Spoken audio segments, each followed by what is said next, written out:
to shelter some from estate taxes on the first death, so there's less taxed on the second death. And ultimately, on the second death, if you don't plan, there could be a probate problem because everything would go to probate if it's in their own name. The other big reason is with an irrevocable trust, of course, not funding it also can result in estate tax problems by the same way it did with the revocable trust. But in addition to not funding them with the irrevocable, you don't even begin the 5-year waiting period to get the assets protected from the nursing home. So there's a much bigger problem not funding an irrevocable trust versus not funding a revocable trust. So make sure you fund your trust if you do your planning. Well, luckily, Todd Lutzke and the estate planning experts at Cushing & Dolan have written a brand new guide that details the estate planning blunders to avoid. You can request this brand new guide by simply calling 866-848-5699, 866-848-5699, or you can request it from their website, legalexchangeshow.com. The proceeding was paid for and the views expressed are solely those of Cushing & Dolan. Cushing & Dolan and or Armstrong Advisory may contact you offering legal or investment services. Cushing & Armstrong do not endorse each other and are not affiliated. Building a solid financial strategy is a core element to enjoying your retirement years. That's why you need advice that you can count on. At the Armstrong Advisory Group, we understand the challenges of positioning your assets to help you maintain your wealth over time. Our goal is to offer advice that is both suitable and in your best interest. When you hire one of us, you hire all of us so you can be comfortable knowing that every advisor in our firm is dedicated to helping you create a realistic plan for your later years. Visit us today at armstrongadvisory.com and sign up for a free, no-obligation planning session. Click the Get Started button at the top right corner of the homepage, and you can select the day and time that works best for you. Go to armstrongadvisory.com and let us help you secure your financial future. That's armstrongadvisory.com. The proceeding was paid for by Armstrong Advisory Group, a registered investment advisor. Nothing in the ad or in any Armstrong guide is specific financial, legal, or tax advice. Consult your own financial, tax, and estate planning advisors before making any investment decisions. Armstrong may contact you to offer investment advisory services. Are you looking to volunteer for an amazing nonprofit organization that helps our veterans? The DAV Department of Massachusetts Transportation Network needs volunteers right now. This network provides free transportation to and from any VA medical appointment for veterans of all eras. To become a volunteer driver,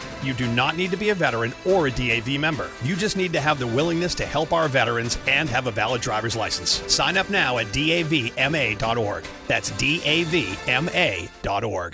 The U.S. Virgin Islands is the perfect destination for your next vacation. Visit St. Croix, St. Thomas, or St. John and experience incredible weather, iconic history, pristine beaches, world-class cuisine, and a vibrant nightlife. Book now and you might just make it in time for the St. Croix Mango Melee on July 7th. The family-friendly event offers food demonstrations and tastings, cultural dance performances, and the ever-popular mango eating contest. From the moment you arrive, you'll fall naturally in rhythm with the heartbeat of the islands. There's no money to exchange, no passport required, and travel from New England could not be easier. Make your plans now by going to visitusvi.com. Learn about all 3 islands and plan the ideal vacation for you and your family. America's Caribbean paradise is waiting for you. So head to visitusvi.com for more information and to reserve your trip today. That's visitusvi.com.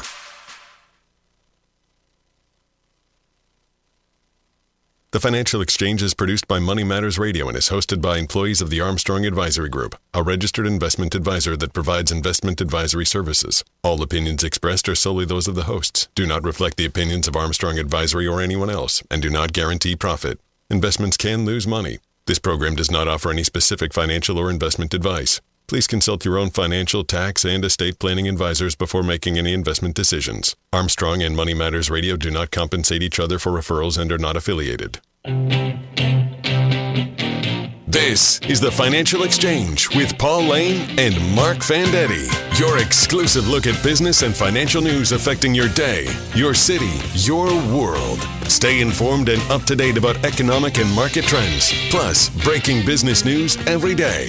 The Financial Exchange is a proud partner of the Disabled American Veterans Department of Massachusetts. Help us support our great American heroes by visiting dav5k.boston and making a donation today.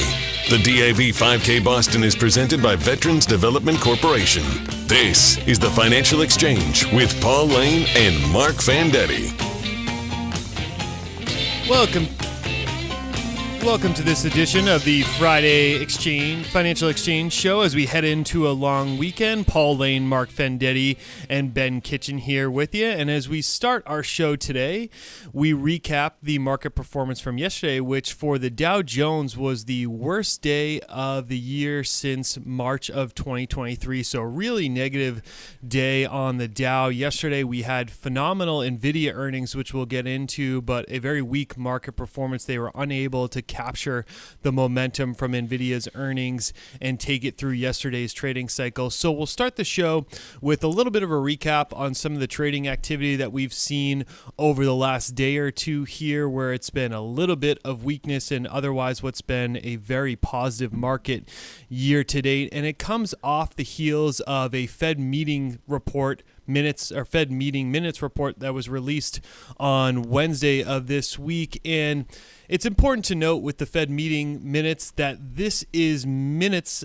from a report and a meeting that occurred on April 30th and May 1st. We're getting it 3 weeks later, so things can change over that period of time, including the fact that we got a CPI inflation report during that time span after that meeting. But the meeting minutes indicated that the Fed, like most of the investors out there, were concerned during that meeting about inflation's resiliency and had mentioned the daunting potential for the idea of hiking rates at some point in the future if inflation continued to remain as resilient. And so, Mark, I think that's probably a good place to start in terms of what we've seen largely tied to inflation and sort of that top-down look that we have here. Yeah, inflation year over year. I'll use the Consumer Price Index, which comes out monthly. It's the most widely followed measure. There are others, including the Fed's preferred measure, which comes out next week. But let's just stick to CPI, Consumer Price Index. Year over year through the end of April, which is the most recent data we have, 3.4%. So a lot lower than its year-over-year peak from June of 2022 of 8.98%. Yep. We'll just round up and say that was 9. So inflation year-over-year for what it is worth, and there are problems with looking backward like that because that year-over-year number, though it's what you read in the historical record, when you look back on the 70s or whatever, when you're doing forecasting, you're more concerned about shorter-term trends and what they may indicate. But let's just use year over year, call it 3 to 3.5. The Fed's goal is 2. Mm-hmm. So much higher than they thought it would be only a year or 2 years ago at this time. It's easy to forget that they thought inflation would be back to 2% 2 years ago. And even a year ago, they thought it would be far closer. So their forecasts have been way off. So have a lot of people's. So inflation's come down a lot, but not nearly as much as everybody was expecting. Why is that? Mm-hmm. Well, early on in the when COVID lockdowns were lifted, supply chains were snarled. Everybody knows this. We saw the container ships piling up at ports. We saw bare aisles at Target. Your furniture was taking 6 months to a year, these crazy delays that none of us have seen in our lifetime. Since then, those snarls have sort of been ironed out, if that's the right way to finish that metaphor. But we've had a lot of demand, hot job market, continued spending down of COVID stimulus. Productivity increasing is a source of increased demand. It's a good source, but it's a source nevertheless. So inflation has changed in the last couple of years. It started out as a so-called supply shock, which happens when oil spikes. Supply shock is a generic term economists use when there are issues of getting goods into stores for whatever reason. Maybe it's a storm, which is a very brief supply shock. Maybe it's something like COVID putting pressure on the world supply chains, which was a more prolonged supply shock. So first we had supply shock related inflation. Then, of course, all the stimulus payments under the last two administrations, including the present one, trillions of dollars injected into the economy in the face of these supply constraints. And we're still feeling the lingering effects of the massive surge in demand that characterized the early stages of the lifting of COVID lockdown. So inflation has changed in character, which is what makes it hard. It makes it interesting to look at. It also makes it very hard to forecast and explains why the Fed's forecasts have been wrong and why getting a handle on this continues to elude them. Right. It really comes down to the shift in consumer spending, and that ties into the supply chain piece where during COVID, there was a lot of focus on these discretionary purchases for home improvement and other areas of your life that were durable, good focused. And as a result, you saw supply chains really get into a very difficult bind. What has happened is not only have the supply chains corrected themselves, but demand has waned for those type of items. When you look at the earnings from Home Depot and Lowe's out there, there is a consistent theme that there is a lot less focus for people to the do-it-yourself projects are shrinking in scale. The renovation projects for homes are not nearly as large as what they were in 21, in 22, and 20. There is now much more focus on spending on the leisure and hospitality side of things, the service side of things. Yeah. And when you look at the inflation reports, the data reflects it as such, where we have seen a reasonably steady decline, as Mark mentioned and alluded to. The deceleration of inflation has come off the backs of the durable goods side. That piece of things has seen deceleration, while the services side has remained quite stubborn, and it continues to as the consumer continues to spend on those types of items going forward. And so we sit in a position now where there was tremendous progress. The Fed, as of December of 2023, thought was going to continue into 24 with inflation. It hasn't. We have sort of stalled out. Is that a fair word to say in terms of the deceleration progress that we've seen? Yes, it's relative. No question, it's flattened. And you hit the nail on the head. It's services inflation. I'm not a big fan of decomposing inflation into individual categories and then saying if we can just get home insurance down, because inflation is ultimately, as the great Milton Friedman, some of you know who he is, as he once said, it is ultimately monetary. It's too much money resulting in too much demand. It could be fiscal policy too. So let's just say it's too much demand, whether you think it's monetary or fiscal. So pointing at individual categories is not always constructive because you miss the forest for the trees, but it's impossible. I'm going to drive Ben Kitchen crazy. I'm going to show you guys a chart that nobody else can see. Services inflation was a mountain. It peaked at over 18%, nearly 19% in 2022. Services inflation, goods inflation, which is the whole damn point. Pardon me. Paul was just saying this, and we all experienced it. So goods inflation running at nearly 20% year over year in the year after the lifting of the COVID lockdowns. Services inflation at that time was running only 4% year over year. Not only, that's way higher than pre-COVID. Goods inflation has come way down. Most recent read was negative 3.2%. Goods inflation year over year has been negative since April of last year. Services inflation, though, has remained elevated in the 5 to 6% range. Looks like it's leveled off at around 5 1/3 or so for the past roughly 18 months. So like you said, Paul, services is where the problem is right now, though I don't like thinking about it that way because it masks the underlying cause, which is ultimately too much demand. Right. And I'm not saying that this is the solution. If we just get services back under control, then we'll be smooth sailing. It's more so just commentary of this is what is, if we could. In an accounting sense, it is. Right. But it's something else could pop up. It's exactly. Becomes, when there's too much demand, inflation situation. That's exactly what I was just going to say. When there's too much inflation, it's whack-a-mole. Right. And people keep scratching their, oh my God, I thought it was shelter. And I said 6 months ago, if we just get, a lot of people were saying 6 months ago, shelter's going to come under control. That's what I kept reading. And that's what we kept hearing and reading. And a good economist at the time would have pointed out that, no, it's ultimately too much demand. And there's still too much demand in the system, so to speak. And unfortunately, the historical cure for that has been labor market. Yeah, unemployment and recession, unfortunately. And we just haven't seen that yet. So we step back for just a moment and say, this is what has been going on in markets. There was certainly a lot of optimism that fueled the first quarter off the heels of the Fed coming out really, in my view, unnecessarily and saying that they were going to potentially cut 3 times this year. None of those cuts have gone through just yet. We're almost halfway through the year, and it doesn't look like, certainly over the course of the next Fed meeting, that we'll see a cut. The closer you get to election cycle, the more dubious we are that they would perhaps go ahead and make any type of cut. The funny thing is, the more the market gets enthusiastic about the prospect of rate cuts, the through wealth effects, stocks go up, people spend money. Yeah. Housing prices go up, people take out equity, spend money. This is well documented. Wealth effects can be very large. These wealth effects make it harder, ironically, for the Fed to do its job. So the more the Fed stokes optimism it's going to cut rates, arguably the harder it makes for the Fed to cut. Right. This is not my insight. It's actually fairly commonsensical. And we've seen it with the market performance year to date, where the market, we're up 11% year to date on the S&P 500 over a pretty, not so great inflationary year. That was what was supposed to be sort of a catalyst. But really what has been the catalyst is Nvidia. And we're going to talk about Nvidia after the break here. But what we saw from then was a tremendous earnings report come out the other day. We're going to take a quick break. When we come back, we're going to dive into that earnings report and talk about what it means for the overall market. Nvidia chatter, that's right after this break. Miss any of the show? Catch up at your convenience by visiting financialexchangeshow.com and clicking the on-demand icon where you'll find all of our interviews and full shows. This is your home for the latest business and financial news in New England and around the country. This is the Financial Exchange Radio Network.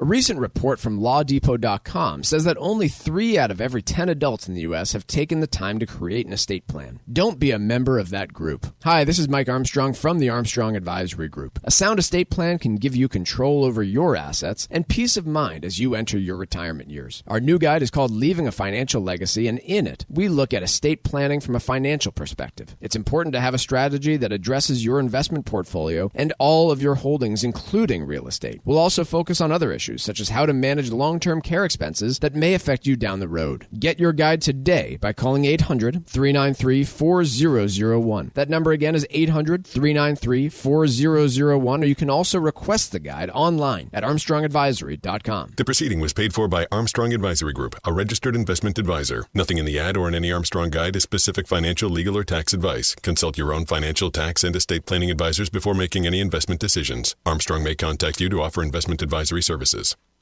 A recent report from LawDepot.com says that only 3 out of every 10 adults in the U.S. have taken the time to create an estate plan. Don't be a member of that group. Hi, this is Mike Armstrong from the Armstrong Advisory Group. A sound estate plan can give you control over your assets and peace of mind as you enter your retirement years. Our new guide is called Leaving a Financial Legacy, and in it, we look at estate planning from a financial perspective. It's important to have a strategy that addresses your investment portfolio and all of your holdings, including real estate. We'll also focus on other issues, such as how to manage long-term care expenses that may affect you down the road. Get your guide today by calling 800-393-4001. That number again is 800-393-4001, or you can also request the guide online at armstrongadvisory.com. The proceeding was paid for by Armstrong Advisory Group, a registered investment advisor. Nothing in the ad or in any Armstrong guide is specific financial, legal, or tax advice. Consult your own financial, tax, and estate planning advisors before making any investment decisions. Armstrong may contact you to offer investment advisory services.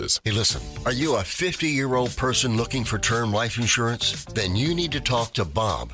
Bob specializes in helping people find $1 million or more of term life insurance for a couple of $100 a month. Look, you need to know there's a price war in the term life insurance business, and you may be paying too much. Call Bob, and he'll shop and see how much money he can save you. Look, this could be the last term life insurance policy you ever have. Your rates are guaranteed for the next 20 years. That's right, guaranteed level rates for the next 20 years. And if you're a smoker or your health is not perfect, Bob has great rates for you too. So for $1 million of term life insurance coverage for a couple of $100 a month, call Bob right now. 800-965-7987. 800-965-7987. 800-965-7987. That's 800-965-7987. Paid for by Term Direct. Creating the right estate plan to help secure your future takes effort. There are plenty of mistakes that you can make, any one of which could have a dramatic and damaging effect on your financial strategy. Cushing & Dolan are experts in estate planning. Their brand new guide is called Detour Ahead, Estate Planning Blunders to Avoid. In it, you'll learn about these critical errors so that you can make the right decisions to always protect your assets. As an example, if you've created a trust more than 10 years ago and haven't updated it since, you're setting yourself up for problems. Cushing & Dolan's new guide will help you address issues like this. So call right now, 866-848-5699, and ask for your copy of our new free guide called Detour Ahead, Estate Planning Blunders to Avoid. That's 866-848-5699, or request it online from their website, legalexchangeshow.com. That's legalexchangeshow.com. The proceeding was paid for and the views expressed are solely those of Cushing & Dolan. Cushing & Dolan and or Armstrong Advisory may contact you offering legal or investment services. Cushing and Armstrong do not endorse each other and are not affiliated. The Financial Exchange streams live on YouTube. Like our page and stay up to date on breaking business news all morning long. This is the Financial Exchange Radio Network.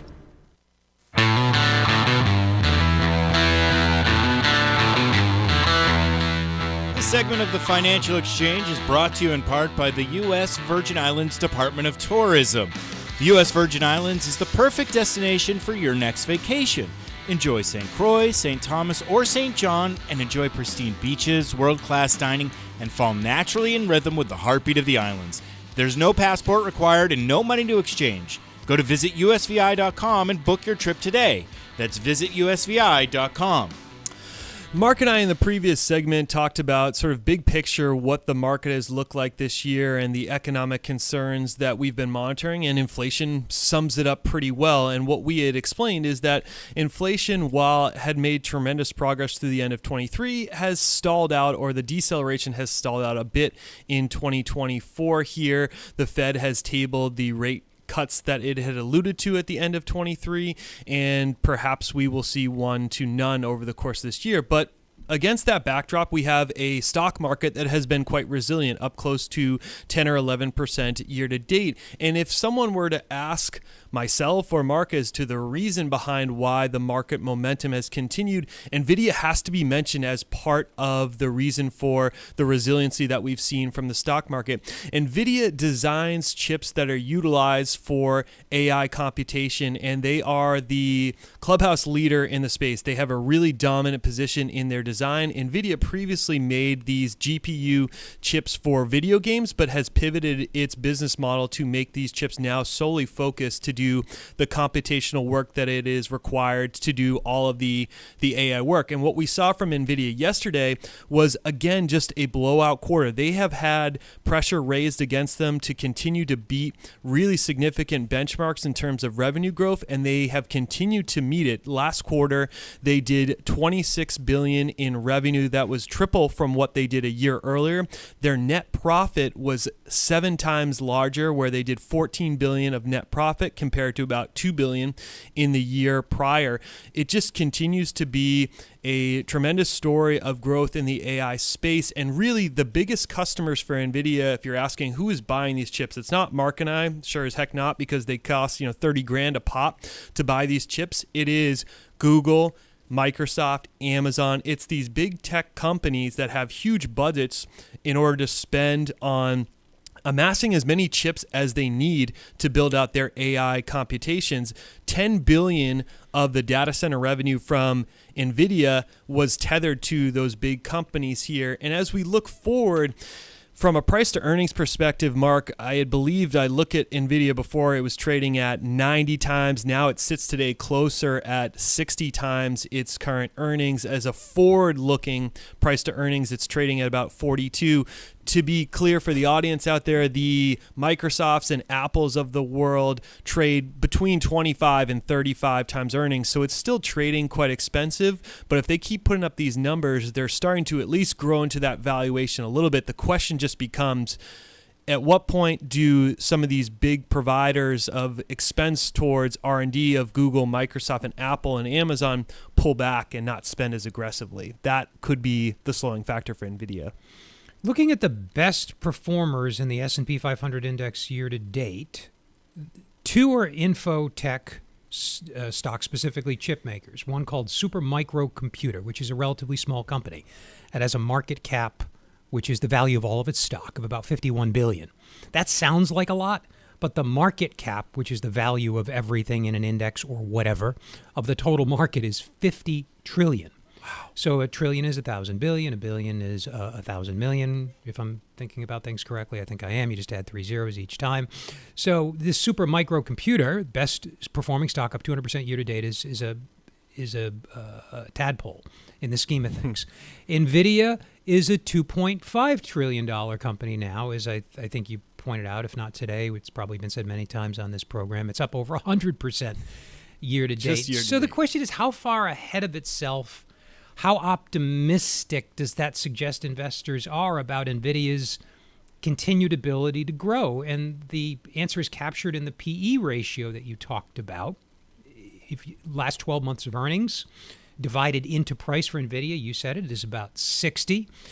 For other semiconductor companies like AMD, it's much higher, over 240.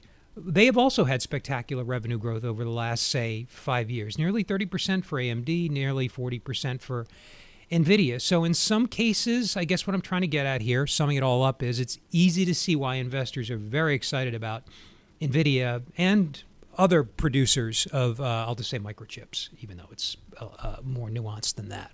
Revenue growth has been extraordinarily high relative to other components of the sector or the broader index. At the same time, you can't sustain that growth rate forever, and a PE ratio of more than double the average for the sector now, I'll just be broader and say infotech, suggests that investors think that these very high rates of growth can be sustained, almost indefinitely. And we all know that they can't.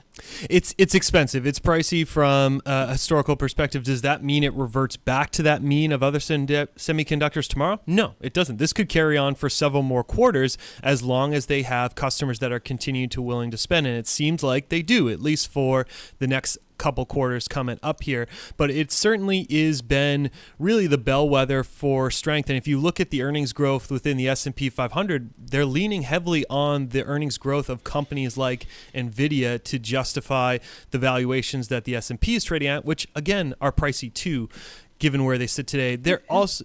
Go ahead, sorry. No, the other piece that was mentioned here is that they are going through a stock split, a 10-to-1 split. They could be added to the Dow. To me, the Dow is like the scoreboard at Fenway. It's nice that they do it old school style with sliding in the slots versus doing it digital, but it's really not something that you need or could fall. You don't need to follow it that way. There's other ways to do it, and that's kind of the way I think of a Dow, having a price-weighted index. It's just kind of archaic. It's nice historically, but... Yeah, I don't. I was going to say I don't get it. I mean, I do. It's been calculated the way.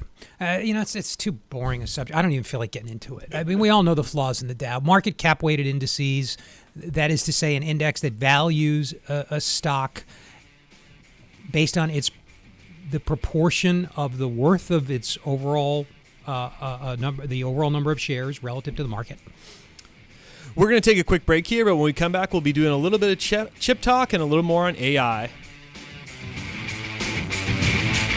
Like us on Facebook and follow us on Twitter @TFE Show. Breaking business news is always first, right here on the Financial Exchange Radio Network.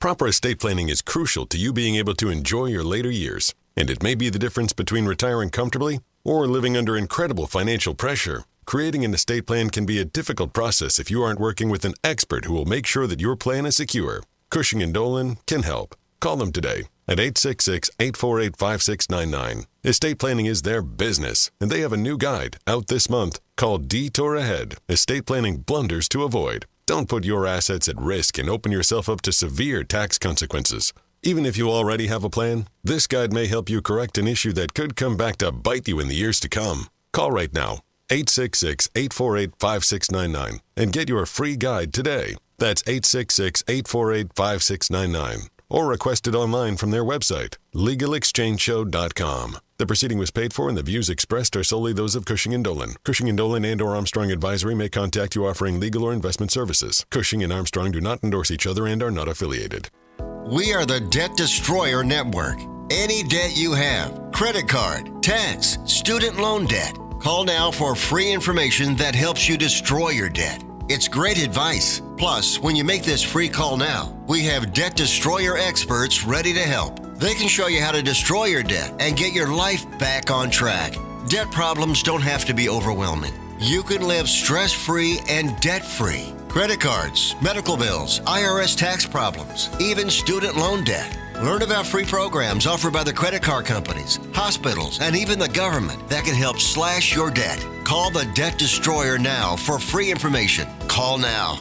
800-430-8804. 800-430-8804. 800-430-8804. Again, that's 800-430-8804. The U.S. Virgin Islands is the perfect destination for your next vacation.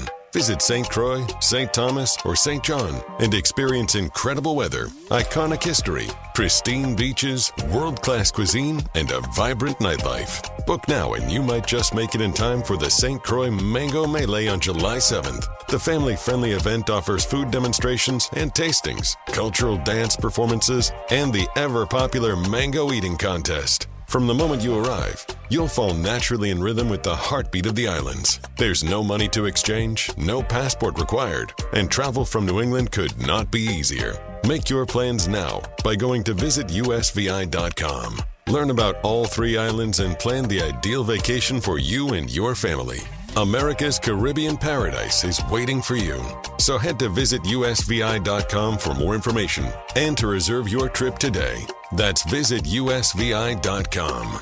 A recent report from LawDepot.com says that only 3 out of every 10 adults in the U.S. have taken the time to create an estate plan. Don't be a member of that group. Hi, this is Mike Armstrong from the Armstrong Advisory Group. A sound estate plan can give you control over your assets and peace of mind as you enter your retirement years. Our new guide is called Leaving a Financial Legacy, and in it, we look at estate planning from a financial perspective. It's important to have a strategy that addresses your investment portfolio and all of your holdings, including real estate. We'll also focus on other issues, such as how to manage long-term care expenses that may affect you down the road. Get your guide today by calling 800-393-4001. That number again is 800-393-4001, or you can also request the guide online at armstrongadvisory.com. The proceeding was paid for by Armstrong Advisory Group, a registered investment advisor. Nothing in the ad or in any Armstrong guide is specific financial, legal, or tax advice. Consult your own financial, tax, and estate planning advisors before making any investment decisions. Armstrong may contact you to offer investment advisory services.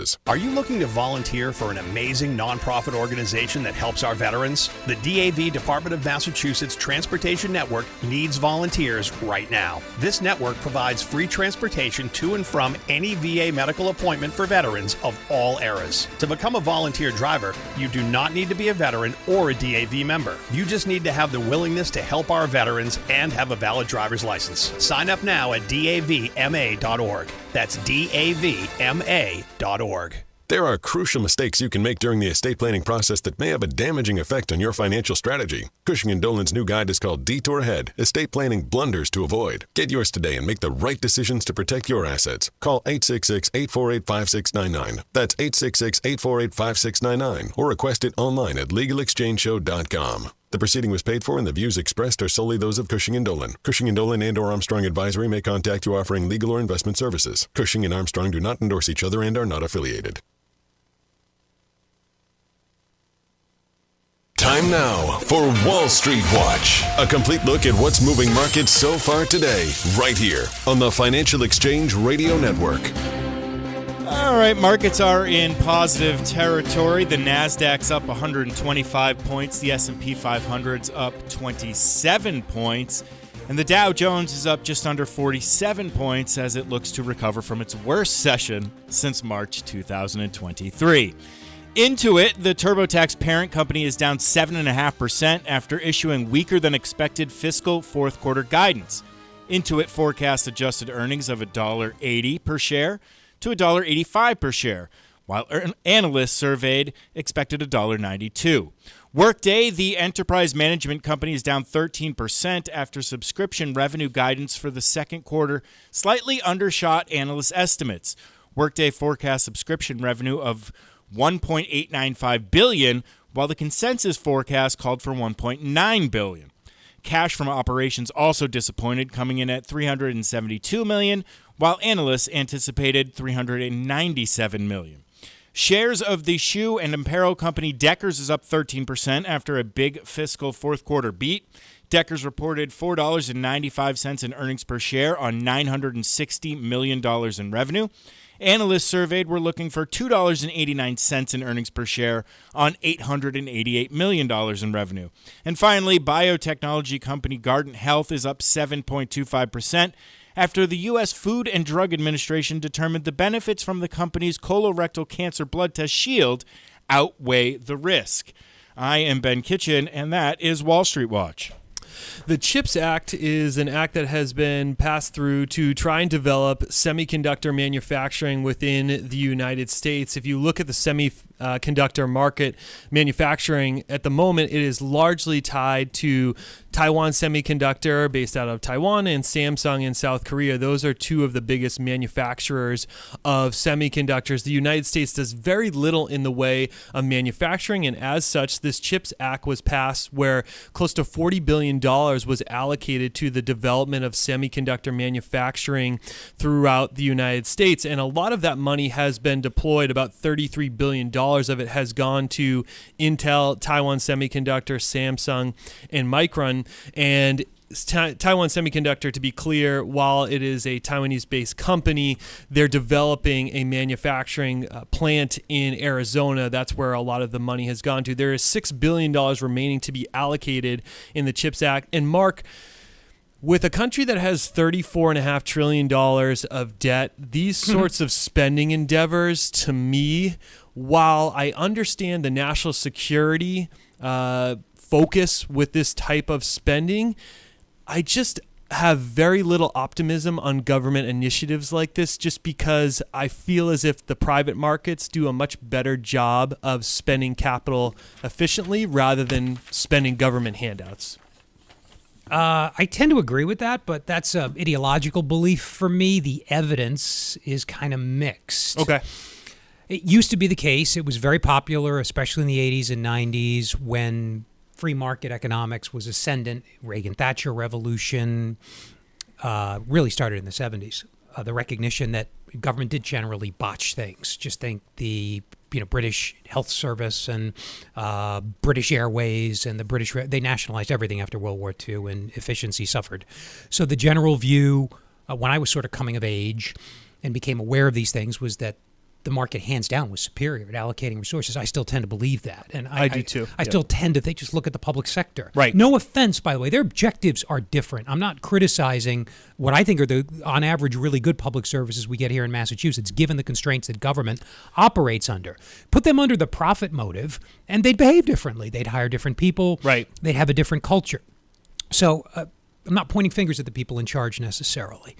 The question is, why are we So, yeah, that's like the ideological argument. There's an empirical dimension to it, which nobody's ever going to agree on because methods differ and conclusions differ. I'll put that aside because economists disagree. What does sort of make me bang my head against the wall on this is that we are lavishing Taiwan Semiconductor with subsidies. They have $50 billion in cash and equivalents on their balance sheet. Mm-hmm. We are lavishing Micron with preferments, subsidies, $10 billion on their balance sheet, cash and equivalents. Now, it's not like they have a big pile sitting around that they're just waiting to spend, but they could deploy this money differently than, say, share repurchase. I'm not even looking at how much they've repurchased in shares and given back to stockholders over the past 3 years. Intel, again, we're showering them with subsidies. They have $8 billion in cash, $7 billion in cash on their balance sheet. There's no evidence that I can see that there's a shortage of capital.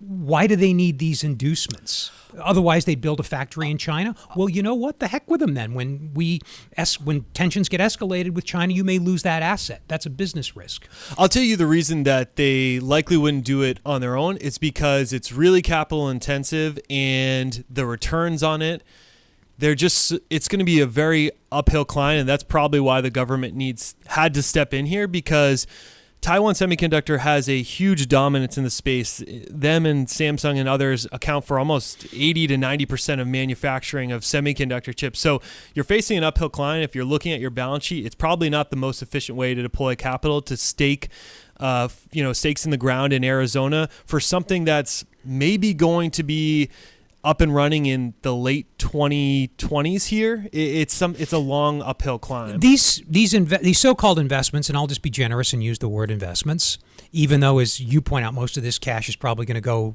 the way the cash that we lent to Solyndra and Lordstown Motors went, which flushed down a toilet, basically. There are examples of successes, so I'm not being entirely even-handed, but on average, as we talked about at the beginning of this little segment, government doesn't allocate capital efficiently. They don't have any incentive to.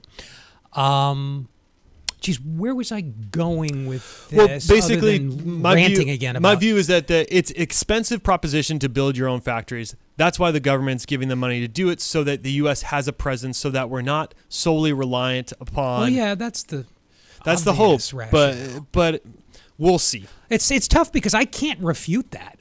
I can't say it won't in 5 years have been a great idea to be insulated from geopolitical factors in terms of supply of semiconductors. But I also worry about, not personally, but some people worry about baby formula access. We're still dependent on foreign suppliers for that. Right. For certain medical technologies, I'm sure. There are plenty of goods that could be considered essential that we rely on trade to provide. I just don't know where this stops. But it's very hard to in advance say that this will have been a stupid idea, though the odds are pointing to that. The intention is fine, but we'll see what the execution looks like. And that was one of the major takeaways from COVID in general, is that you don't want to be overly reliant upon one supplier or one area of the world for certain goods and services out there. That's really been a huge takeaway from COVID and some of those supply chain issues that we dealt with a couple of years back. A quick recap on the Scarlett Johansson battle with OpenAI.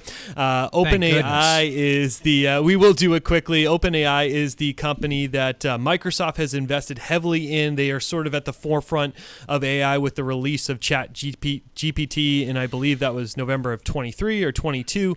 They're in the headlines recently because they unleashed a chatbot that had allegedly ripped off or come very close to ripping off Scarlett Johansson's voice. And these are the type of legal battles that will wage on for years, Mark, as the AI technology continues to get developed, is getting artists or creatives permission to utilize their voice or likeness, image, all these different things. And this particular story, they used what seemed to be close to her voice, though that hasn't been fully proven out. Lawyers sent out letters saying to take it down. They have since taken it down, but Sam Altman finds himself in controversy again, embroiled with the likeness and AI concerns that are going to come up with Hollywood. You feel for her, Yeah. not too badly, because she's going to be okay. But what a sleazy move on behalf of OpenAI. Why not just do it? And then what's that old saying? Ask forgiveness, not permission. It's easier to ask for forgiveness than it is for permission. Is that ask the right forgiveness, one? not permission. Yes, mine was correct. a little bumper sticker-ish, a little bit shorter. But yeah. So why did all this ham-fisted approach by OpenAI? First they asked her, she said no, and they did it anyway. Exactly. If they had just not asked and ripped her voice off, they probably would have had a more plausible. Would have had more deniability. Now it's obvious that they stole her voice, right? Exactly. There was another quote in here that said, "Move fast and break things," and that's kind of the way AI has been operating. That the internet in general, that's sort of the way it goes, right? Is that they just, whether it's Napster or all these historical examples, it's just Can we retire that? Can we retire move fast and break things? Because only dorks say it, let's be honest. Can we retire it's a feature, not a bug? Can we retire that phrase? And maybe you have other, Ben, what's our text line? 617-362-1385. Well, when I read it, Tucker gets, I feel like I'm stepping on Tucker, so I thought maybe, sorry, Ben Kitchen, sorry about that. I'm so offended you didn't Can we do a little, can I number. Suggest a poll today? There's a lot of levity today because it's Memorial Day. You can suggest anything This you is my want. version of levity. Not going to do it. 617-362-1385. What phrases should we be retiring because they're so trite and tired? That's a good one. That's a good one. So we have ask forgiveness, not permission, Yep. which sounds very 2010-ish to me. We have it's a feature, not a bug, which the president says, that's not why I don't like it, but he says it all the time. I'm not sure he knows what he's referring to, but he does say it frequently. The teleprompter may say it. Let's retire. Yeah, let's retire that one. What else can we retire?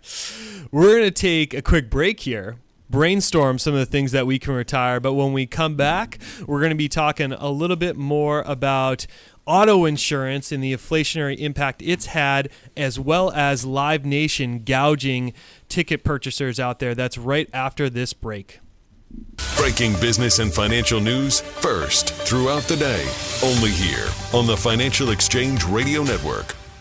Are you looking to volunteer for an amazing nonprofit organization that helps our veterans? The DAV Department of Massachusetts Transportation Network needs volunteers right now. This network provides free transportation to and from any VA medical appointment for veterans of all eras. To become a volunteer driver, you do not need to be a veteran or a DAV member. You just need to have the willingness to help our veterans and have a valid driver's license. Sign up now at davma.org. That's davma.org.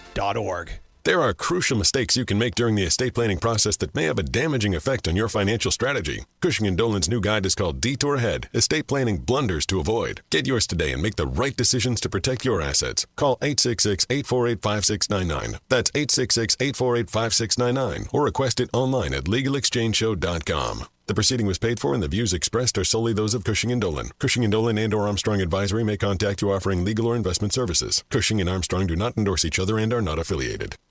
Creating the right estate plan to help secure your future takes effort. There are plenty of mistakes that you can make, any one of which could have a dramatic and damaging effect on your financial strategy. Cushing & Dolan are experts in estate planning. Their brand new guide is called Detour Ahead, Estate Planning Blunders to Avoid. In it, you'll learn about these critical errors so that you can make the right decisions to always protect your assets. As an example, if you've created a trust more than 10 years ago and haven't updated it since, you're setting yourself up for problems. Cushing & Dolan's new guide will help you address issues like this. So call right now, 866-848-5699, and ask for your copy of our new free guide called Detour Ahead, Estate Planning Blunders to Avoid. That's 866-848-5699, or request it online from their website, legalexchangeshow.com. That's legalexchangeshow.com. The proceeding was paid for and the views expressed are solely those of Cushing & Dolan. Cushing & Dolan and or Armstrong Advisory may contact you offering legal or investment services. Cushing and Armstrong do not endorse each other and are not affiliated. The U.S. Virgin Islands is the perfect destination for your next vacation. Visit St. Croix, St. Thomas, or St. John and experience incredible weather, iconic history, pristine beaches, world-class cuisine, and a vibrant nightlife. Book now and you might just make it in time for the St. Croix Mango Melee on July 7th. The family-friendly event offers food demonstrations and tastings, cultural dance performances, and the ever-popular mango eating contest. From the moment you arrive, you'll fall naturally in rhythm with the heartbeat of the islands. There's no money to exchange, no passport required, and travel from New England could not be easier. Make your plans now by going to visitusvi.com. Learn about all 3 islands and plan the ideal vacation for you and your family. America's Caribbean paradise is waiting for you. So head to visitusvi.com for more information and to reserve your trip today. That's visitusvi.com. Are you looking to volunteer for an amazing nonprofit organization that helps our veterans? The DAV Department of Massachusetts Transportation Network needs volunteers right now. This network provides free transportation to and from any VA medical appointment for veterans of all eras. To become a volunteer driver, you do not need to be a veteran or a DAV member. You just need to have the willingness to help our veterans and have a valid driver's license. Sign up now at davma.org. That's davma.org. There are crucial mistakes you can make during the estate planning process that may have a damaging effect on your financial strategy. Cushing & Dolan's new guide is called Detour Ahead, Estate Planning Blunders to Avoid. Get yours today and make the right decisions to protect your assets. Call 866-848-5699. That's 866-848-5699 or request it online at legalexchangeshow.com. The proceeding was paid for and the views expressed are solely those of Cushing & Dolan. Cushing & Dolan and or Armstrong Advisory may contact you offering legal or investment services. Cushing and Armstrong do not endorse each other and are not affiliated. The Financial Exchange Show podcast drops every day on Apple, Spotify, and iHeartRadio. Hit that subscribe button and leave us a 5-star review. You're listening to the Financial Exchange Radio Network.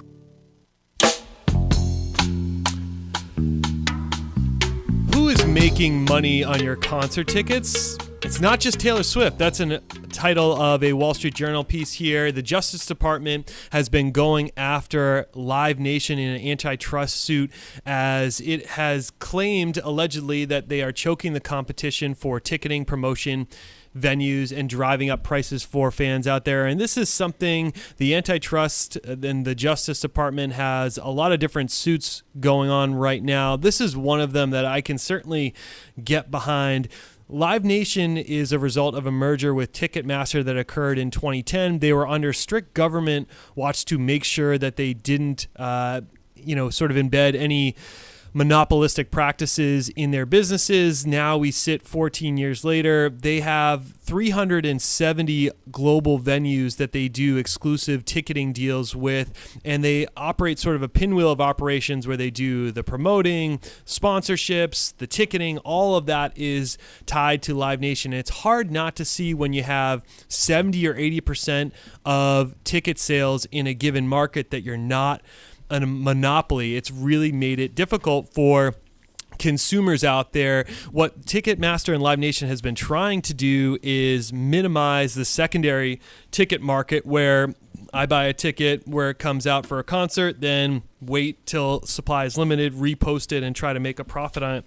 They've been trying to narrow down those margins and keep it in their pocket, but as a result, concert prices have just skyrocketed, and anything live has just been extremely expensive over the last couple of years. No, thank God the Biden administration's cracking down on this urgent public issue. Junk fees. And look, I don't mean to. Yeah, I do mean to minimize it. Actually, there's a lot of the article talks about a number of antitrust actions initiated by the administration against Live Nation, as you just explained, Apple, Amazon, and others that we've talked about over the last couple months and years here on the Financial Exchange. This is the most aggressive campaign against alleged monopoly practices in generations. And so far, it's come up empty. Right. As far as I know, not one success in litigating any of these claims. And I don't have the expertise. There are obviously antitrust lawyers. I'm neither a lawyer nor an antitrust economist. So I can't speak to the merits, but a casual reading of this, which is all we can do as generalists, doesn't strike me as that compelling. Now, Live Nation, if you define the market, you have to define, as I understand it, from antitrust economics a long time ago, you define a market first, and that can be contested. Like if you define Amazon's market as companies with blue vans that do next day delivery, which is pretty close to what FTC tried to do with them. They define the market so narrowly that Amazon has to be said to dominate it. Is this another sort of very selective market definition that allows them to pursue Live Nation, or is this sort of widely recognized that they dominate the space and thus they're exploiting consumers, charging higher prices than would be tolerated in a competitive market? I don't know. I feel as if that's the case, but obviously time will tell as to what the results of that case are. Creating the right estate plan to help secure your future takes effort. There are plenty of mistakes that you can make, and any which one of these could have a dramatic and damaging effect on your financial strategy. Cushing & Dolan are experts in estate planning. Their brand new guide is called Detour Ahead, Estate Planning Blunders to Avoid. In it, you'll learn about these critical errors so that you can make the right decisions to always protect your assets. As an example, if you created a trust more than 10 years ago and haven't updated it since, you're setting yourself up for problems. Cushing & Dolan's new guide will help you address issues like this, so call right now, 866-848-5699, and ask for your copy of their new free guide called Detour Ahead, Estate Planning Blunders to Avoid. That's 866-848-5699, or request online from their website, LegalExchangeShow.com. That's LegalExchangeShow.com. The proceeding was paid for, and the views expressed are solely those of Cushing & Dolan. Cushing & Dolan and/or Armstrong Advisory may contact you offering legal or investment services. Cushing and Armstrong do not endorse each other and are not affiliated. One item that has gone up significantly for many families' budgets across the United States is auto and home owners insurance. Anyone you talk to, Mark, has been really negatively impacted in terms of the increases that we've seen. Motor vehicle costs are up about 23% from a year ago, and there's all sorts of stories on the homeowner side of things. If you live anywhere, whether it be Florida, in the hurricane belt, or if you live in Texas, there's another story here, which is a area that is subject to storms. Homeowners have been pulling out of those, homeowners insurance providers have been pulling out of those markets left and right. It's just been really a challenging period of time from a end consumer point to get appropriate insurance at reasonable levels. And you get concerned in California and Florida when the state is subsidizing coverage, what sort of recourse they would have if a massive storm came through. Yeah, the insurance, the home and auto insurance, rate increases have been pretty shocking. As was pointed out in this article, as the government measures it in the Consumer Price Index, sub-index for this category, up about 23% year over year. Mm-hmm. That's the highest since the late 1940s, which was the maximum for this series that I could find. It goes back to 1948, 32.2% in 1948. I don't know what was it. People were getting their Model Ts back out on the road, I guess. No, I'm kidding. The Model T would have been about 20 years outdated at that point. But anyway, this was post-war. Everybody was going bonkers, just happy to be driving back in the States, drinking and driving and whatever people did while they were driving in those days that wasn't illegal.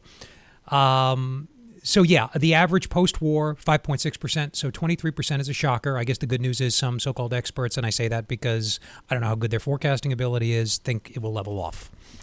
Yeah, we'll see here. It's really been tethered to higher vehicle prices, increased costs for repairs, and just more accidents. That really has been the fuel behind the increases that we've seen on the auto insurance front.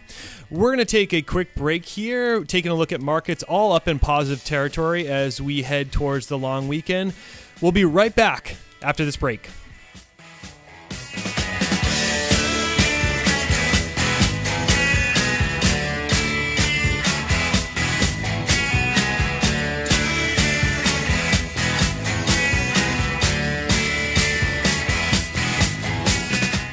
This is Tucker Silva of the Financial Exchange Show, and I'm joined today by estate planning attorney Todd Lutzke with your Financial Exchange Quick Tip of the Day. And today we're talking about the top estate planning mistakes to avoid. Todd, what is the downside of adding your kids to your accounts or adding their names to your real estate deeds as a joint owner? Won't this avoid probate? You're absolutely right. It would avoid probate, but there are better ways to avoid probate than just doing something simple, right? It's not, simple isn't always better. Throwing a name on an account or adding a designated beneficiary or a joint owner on a piece of property might not be the best way to go. Here's the problem. If you name one of your children as a joint owner and you have 3 children and you put that child on just because it's convenient and they're geographically close to you, well, you could be accidentally disinheriting your other children because this property, this asset will only go to that child.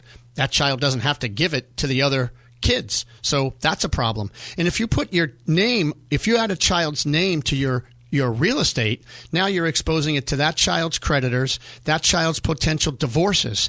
That's never good. And plus, you've lost control over it. If you try to sell it, you need that kid's permission, and half the money would go to that kid. Please, folks, set up a trust, fund your trust much better than just trying to do it shorthanded and just give away assets or adding names to accounts. Todd Lutzke and the estate planning experts at Cushing & Dolan have written a brand new guide that details the estate planning blunders to avoid. You can request this brand new guide by calling 866-848-5699. That's 866-848-5699, or you can request it from their website, legalexchangeshow.com. The proceeding was paid for and the views expressed are solely those of Cushing & Dolan. Cushing & Dolan and or Armstrong Advisory may contact you offering legal or investment services. Cushing & Armstrong do not endorse each other and are not affiliated. Environmental nonprofit Ocean River Institute is working with communities to tackle climate change with nature-based solutions that feature slowing water down and building more soil with grasses and plants. Research indicates that people acting in their own neighborhoods can build an inch of soil in a year and slow sea level rise down by as much as 25%. Please visit oceanriver.org for more information on opportunities to make a difference and go the distance for savvy stewardship of a greener and bluer planet Earth. It happens all over Massachusetts. Can you tie my shoes? In every home and every community. Be careful on your bike. Learning can happen anytime, anywhere. See you at practice this weekend. And no matter how learning takes place in your family's life, DESE is there as your partner. The Massachusetts Department of Elementary and Secondary Education. Never stop learning. Find out more at mass.gov/back-to-school. Sponsored by the Massachusetts Department for Elementary and Secondary Education. This is the Money Matters Radio Network. WBNW 1120 AM and W275 CM FM. Concord, Boston. The Money Matters Radio Network. The U.S. Virgin Islands is the perfect destination for your next vacation. Visit St. Croix, St. Thomas, or St. John and experience incredible weather, iconic history, pristine beaches, world-class cuisine, and a vibrant nightlife. Book now and you might just make it in time for the St. Croix Mango Melee on July 7th. The family-friendly event offers food demonstrations and tastings, cultural dance performances, and the ever-popular mango eating contest. From the moment you arrive, you'll fall naturally in rhythm with the heartbeat of the islands. There's no money to exchange, no passport required, and travel from New England could not be easier. Make your plans now by going to visitusvi.com. Learn about all 3 islands and plan the ideal vacation for you and your family. America's Caribbean paradise is waiting for you. So head to visitusvi.com for more information and to reserve your trip today. That's visitusvi.com.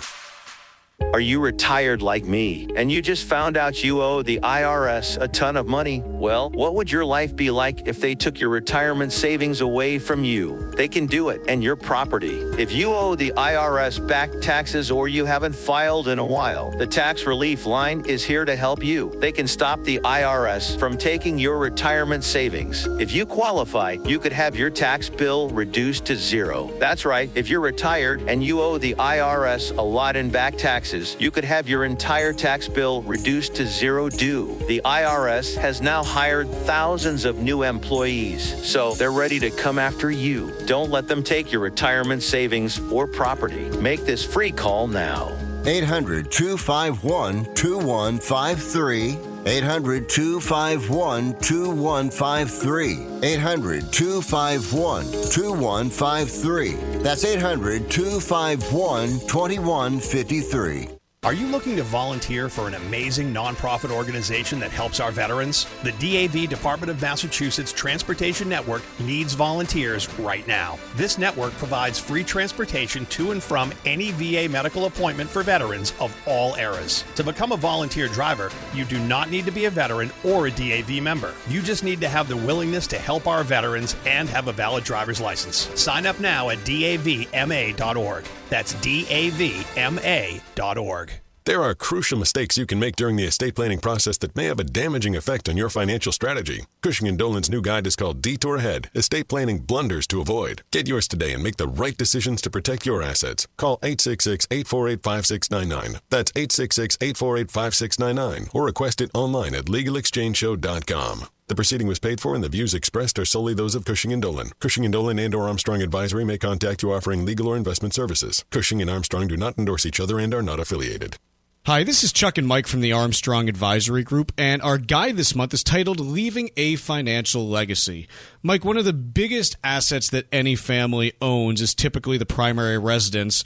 How do you have to navigate how to leave that to the next generation? Well, sure, and important because unlike, say, a bank account where you can leave a child as a beneficiary, that's not really possible with a home. And so, sometimes at least having just a basic estate plan, which according to a report from LawDepot.com, 73% of U.S. adults don't have a documented estate plan. But, that's the starting point here is developing an estate plan for your assets after you go. Other things that you got to keep in mind, I think, hey, if you have multiple children, is there one that wants to inherit that home? And how do you balance that with the other assets that you might have so that children are being treated fairly? Yeah, there's all sorts of concerns here, right? As I age, what if I end up in a nursing home? How do I protect some of that stuff? And let me just tell you, it is an area that has a high propensity for mistakes when it comes to how to handle your personal real estate, especially later in life. So definitely something to be aware of. Keep an eye on understanding not only the tax consequences of one action or another, but also the legal consequences of one action or another. The guide is titled Leaving a Financial Legacy, and there are 2 ways that you can request it. The first is by calling 800-393-4001. The second is by going to ArmstrongAdvisory.com. Again, it's titled Leaving a Financial Legacy. You can request it at ArmstrongAdvisory.com or by calling 800-393-4001. The proceeding was paid for by Armstrong Advisory Group, a registered investment advisor. Nothing in the ad or in any Armstrong guide is specific financial, legal, or tax advice. Consult your own financial, tax, and estate planning advisors before making any investment decisions. Armstrong may contact you to offer investment advisory services. The Financial Exchange is produced by Money Matters Radio and is hosted by employees of the Armstrong Advisory Group, a registered investment advisor that provides investment advisory services. All opinions expressed are solely those of the hosts, do not reflect the opinions of Armstrong Advisory or anyone else, and do not guarantee profit. Investments can lose money. This program does not offer any specific financial or investment advice. Please consult your own financial, tax, and estate planning advisors before making any investment decisions. Armstrong and Money Matters Radio do not compensate each other for referrals and are not affiliated. This is the Financial Exchange with Paul Lane and Marc Fandetti. Your exclusive look at business and financial news affecting your day, your city, your world. Stay informed and up to date about economic and market trends, plus breaking business news every day. The Financial Exchange is a proud partner of the Disabled American Veterans Department of Massachusetts. Help us support our great American heroes by visiting DAV5K.Boston and making a donation today. The DAV 5K Boston is presented by Veterans Development Corporation. This is the Financial Exchange with Paul Lane and Marc Fandetti. Kicking off the second hour of the Financial Exchange, taking a quick look at markets. We've got the Dow Jones up over 100 points. The S&P 500 is up close to 40 points, or 0.73%. And the NASDAQ is up over 1% as the Dow looks to recover from its worst session since March of 2023. And I say that a little bit tongue-in-cheek just because when you tend to look at these headlines, they like to sensationalize things to get eyeballs on the screen. And Mark, we were talking during the break that oftentimes you do hear CNBC, Bloomberg, whoever you follow, utilize these tricks of the trade, saying this is the worst day since, couple months ago. But what you've done is taken a look at what we had yesterday was a sell-off of, I believe it was about 0.75% on the S&P 500. The Dow number escapes me, but we were off 600 points perhaps. And you have done a little bit of look as to how common that phenomenon is to be down, hundreds of points, or let's say close to 1% here on the S&P. Yeah, I pulled the data because I have nothing better to do. And I looked at the change in close day over day, and you convert that into a percentage. So I'm not including, this is not a total return measure. If some dividends happen to get paid or something on any given day, I'm going to miss that here. And then I just sorted it by frequency, number of occurrences in a given period, in this case a year or a partial year for this year, because we're only in May. The frequency of days on which losses were as deep as they were yesterday, which is not very deep, pretty shallow, down 1.5%. I'm rounding a little bit. Frequency of days on which losses were 1.5% or greater. So how many days are like yesterday on average in a particular year, going back to 1992, which was the first year I had data for in this little database that I'm using. So for context, 2008, I'm laughing now because the memory is fading, but more than 1 in 5 days, 22% of days, the Dow lost more than 1.5%. Some of those days were really bad, it was 10% or more. So that's an extreme example. 2022 comes in number 2 from 1992 to present. 15% of days experienced drops in the Dow of 1.5% or more.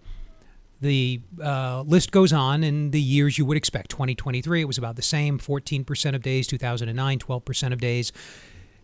So far this year has been an unusually calm year, measured by frequency of 1.5% or more magnitude losses.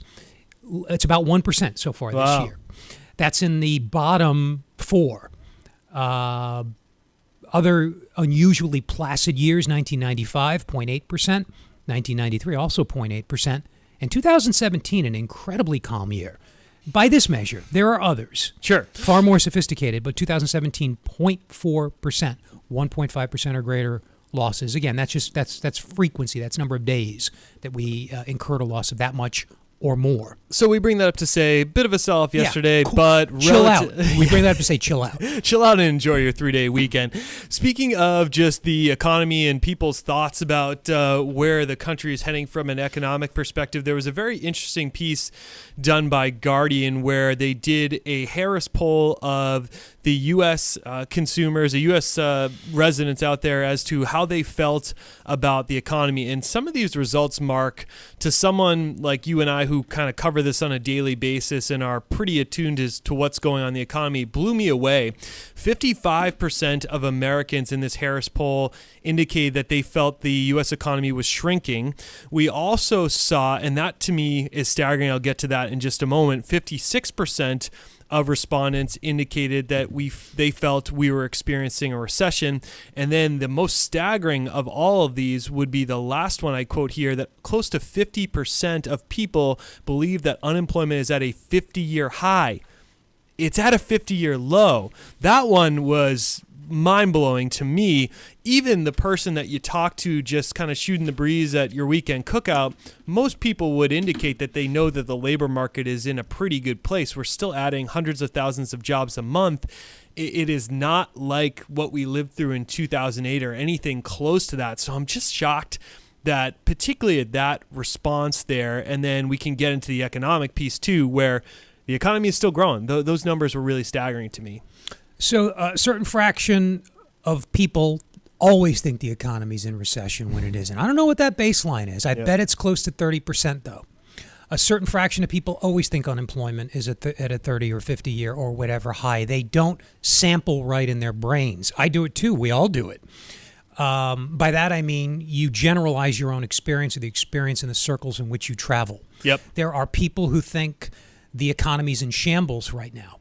In an average sense, in a statistical sense, using the data that we have been collecting since the Great Depression to measure output, so-called, today we use gross domestic product, used to be gross national product. There's a small difference between the two. Doesn't really matter. We're talking about this off air. Mm-hmm. GDP has grown about what? We said 3%. Year over year, 3%. Right. That is a very healthy rate. We've only achieved that a couple times on a year-over-year basis in the past 20 years. The Bush administration, George W. Bush administration, it was fairly common until the Great Recession. The economy was reasonably strong. Hit that once or twice year-over-year under Obama and hit it once under the Trump administration. We've hit it a few times under Biden. I'm not making judgments about the effectiveness of their respective policies. I don't give any administration much credit or blame for the state of the economy in most cases. So economy by the measures that we have traditionally used to measure, I'll just say economic health, unemployment, GDP, they're good. Inflation was very high. It's come down. It's still elevated. But a certain percentage always think we're in recession because of their personal situation or the personal situation of the people that they travel in the circles of. A certain percentage are opposed to the current administration's policies. They watch the other news channel, and the other news channel is you got one on the left, one on the right. The one on the left saying everything's great, one on the right saying everything's going to pot. Yep. So that's a certain percentage of the electorate. To me, the one point I do want to make to listeners out there that are probably saying, Mark and Paul, screw you. We feel as if the economy's not in a great place. Here's where I'll sort of lighten up on that a little bit here is inflation still has had a significant impact. I am not underscoring that. To be clear, when we talk about the labor market and economic growth, those are data points that we're pointing to just to counteract what this poll is surmising or what these poll respondents were surmising that the economy was in a bad place. Here's where I'll give people who may be in a tough spot a little bit of an olive branch is that we've seen inflation over the last 3 or 4 years that has been historically not seen since the 1970s, and that can have a really significant impact on lower income households out there. So it's not to discredit anyone's feelings who's saying that, the economy to me stinks right now because of what things cost. But we're always just looking at it from the number perspective. Yeah, I think because economic data is misinterpreted by journalists and armchair economists, and I don't mean to look down my nose at people who weren't lucky enough like me to continue on in school and do some economics and then do a little bit of it professionally and spend a lot of time thinking about it, but it's hard to interpret these numbers. Yep. Numbers are hard to grapple. What is a percentage change? Levels versus changes. Do I take the log of this variable before I forecast? It gets really arcane. And journalists muck this stuff up. So you've got stuff that's sort of academic-y or professional getting interpreted by journalists. It gets garbled, and then your average folks who don't have the luxury that I do to stay immersed in this, or you do to stay immersed in this on the show, especially, understandably, they're a little bit confused by these numbers. But these numbers aren't meant to GDP, unemployment, inflation, they're not really meant to capture, they weren't developed to capture standards of living. They were mostly captured to get a sense of what the heck was going on with the economy during the Great Depression. And that's why the Fed has come out with a household survey that they did. They've done that for the last 11 or 12 years to try and do a better job to get a real feeling for how people were doing. And if you look at the numbers of the report that they saw on the well-being of U.S. households, it was 72% of adults surveyed said they were doing quote-unquote okay financially. However, that was significantly lower than where it was in 2021, where it hit its high of 78%, the worst on record. Now, keep in mind, this is only going back 11 years. They are not polling this same report in 2008, but 62% was the low in 2013, and 65% of U.S. households indicated that inflation has made things worse for them. What bothers me a little bit, going back to statistics for a second here, statistics collected by the federal government, is that the Biden administration does not put its own slant on these statistics. They're produced by lifelong professionals, PhD economists and statisticians. They've worked for, I know a couple, worked for DOL for decades, worked for the Department of Commerce for decades. This is what they do. They're not biased. Yep. They may have their own political preferences. The ones I know happen to be conservative. But they don't have any, there's no judgment involved in producing these numbers. So where I think some people are being unreasonable to say, real unemployment's 10%. The government's cooking those numbers. No, they're not. Yeah. That's kooky.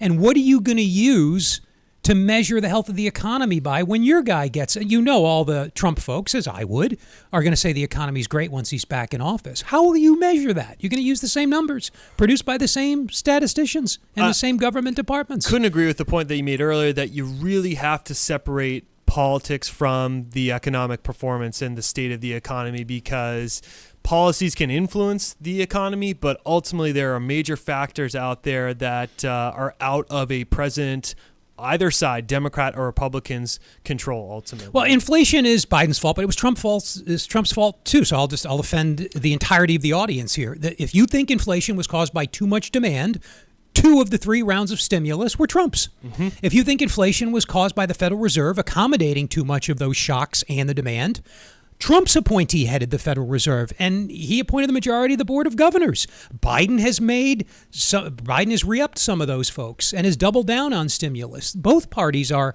to blame here, and I'm not hearing solutions to the high underlying inflation rate from either. Correct me if I'm wrong. Definitely not ahead of election cycle. We're going to take a quick break here on the Financial Exchange, but when we come back from a break, we're going to be doing a little bit of trivia as well as a little bit of chatter on the Fed and interest rates. That's right after this break. This is your home for the most comprehensive coverage of the economy and the trends on Wall Street. This is the Financial Exchange Radio Network. The U.S. Virgin Islands is the perfect destination for your next vacation. Visit St. Croix, St. Thomas, or St. John and experience incredible weather, iconic history, pristine beaches, world-class cuisine, and a vibrant nightlife. Book now and you might just make it in time for the St. Croix Mango Melee on July 7th. The family-friendly event offers food demonstrations and tastings, cultural dance performances, and the ever-popular mango eating contest. From the moment you arrive, you'll fall naturally in rhythm with the heartbeat of the islands. There's no money to exchange, no passport required, and travel from New England could not be easier. Make your plans now by going to visitusvi.com. Learn about all 3 islands and plan the ideal vacation for you and your family. America's Caribbean paradise is waiting for you. So head to visitusvi.com for more information and to reserve your trip today. That's visitusvi.com. A recent report from LawDepot.com says that only 3 out of every 10 adults in the U.S. have taken the time to create an estate plan. Don't be a member of that group. Hi, this is Mike Armstrong from the Armstrong Advisory Group. A sound estate plan can give you control over your assets and peace of mind as you enter your retirement years. Our new guide is called Leaving a Financial Legacy, and in it, we look at estate planning from a financial perspective. It's important to have a strategy that addresses your investment portfolio and all of your holdings, including real estate. We'll also focus on other issues issues, such as how to manage long-term care expenses that may affect you down the road. Get your guide today by calling 800-393-4001. That number again is 800-393-4001, or you can also request the guide online at armstrongadvisory.com. The proceeding was paid for by Armstrong Advisory Group, a registered investment advisor. Nothing in the ad or in any Armstrong guide is specific financial, legal, or tax advice. Consult your own financial, tax, and estate planning advisors before making any investment decisions. Armstrong may contact you to offer investment advisory services. The U.S. Virgin Islands is the perfect destination for your next vacation. Visit St. Croix, St. Thomas, or St. John and experience incredible weather, iconic history, pristine beaches, world-class cuisine, and a vibrant nightlife. Book now and you might just make it in time for the St. Croix Mango Melee on July 7th. The family-friendly event offers food demonstrations and tastings, cultural dance performances, and the ever-popular mango eating contest. From the moment you arrive, you'll fall naturally in rhythm with the heartbeat of the islands. There's no money to exchange, no passport required, and travel from New England could not be easier. Make your plans now by going to visitusvi.com. Learn about all 3 islands and plan the ideal vacation for you and your family. America's Caribbean paradise is waiting for you. So head to visitusvi.com for more information and to reserve your trip today. That's visitusvi.com. Are you looking to volunteer for an amazing nonprofit organization that helps our veterans? The DAV Department of Massachusetts Transportation Network needs volunteers right now. This network provides free transportation to and from any VA medical appointment for veterans of all eras. To become a volunteer driver, you do not need to be a veteran or a DAV member. You just need to have the willingness to help our veterans and have a valid driver's license. Sign up now at davma.org. That's davma.org.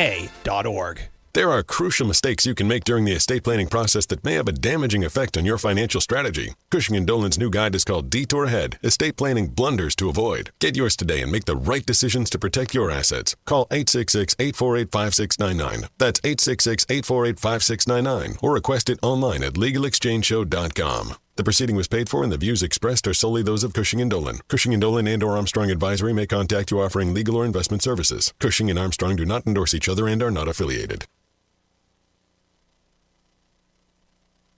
Text us 617-362-1385 with your comments and questions about today's show and let us know what you think about the stories we're covering. This is the Financial Exchange Radio Network. The Financial Exchange is a proud partner of the Disabled American Veterans Department of Massachusetts. This year's race is Saturday, November 9th at Fort Independence on Castle Island, and registration is now open. Help us support these great American heroes by visiting dav5k.boston and registering for this year's race. Your gifts will support a wide variety of initiatives like the DAV Transportation Program, which takes disabled vets to important medical appointments that supply both the physical and mental care they need. For more information or to make a donation, visit dav5k.boston. The DAV 5K Boston is presented by Veterans Development Corporation. Time now for trivia here on the Financial Exchange. It is the unofficial start to summer this weekend, Memorial Day weekend. Memorial Day has been a federal holiday since 1971, but its roots go back much further. Today's question is, which war led to the creation of Memorial Day?